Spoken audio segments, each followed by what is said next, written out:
Hello Pilipinas and Arriba Universe! Ako nga pala ang nag-iisang tagasakmal ng Latest with Heart, Tiger Portugal.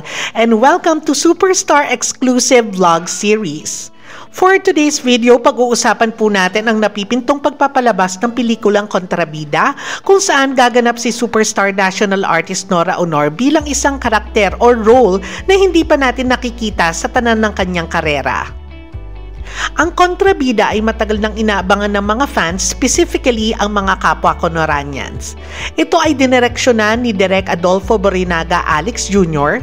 Marami ang matyagang nag-aantay sa pelikulang ito kahit ilang taon na siyang na-shelf at naantala. Buhay na buhay pa rin ang pag-asa ng lahat na darating din ang tamang pagkakataon at panahon na masisilayan at mapapanood natin ang isa na namang obra na gawa at tatak superstar.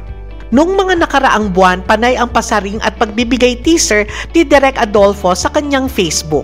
Nagsimula ang kanyang mga post na tila ba nagbibigay sabik sa mga kapwa Konoranians. At ngayong araw na ito, nagpost na naman siya sa kanyang Facebook account na magkakaroon daw ng isang international premiere ang pelikulang Kontrabida sa darating na Nobyembre. Ano kaya ang ibig sabihin niya rito? Ang nasabing post ni Direk ay in-acknowledge naman ng TV5 sa kanilang Facebook fanpage. Sana nga ito'y totoo na. Sana nga maipalabas na dahil isa ako sa mga susugod sa mga sinehan para lang masaksihan ang kakaibang superstar Nora Aunor.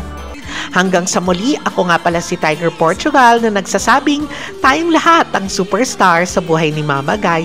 Maraming salamat po. I love you all!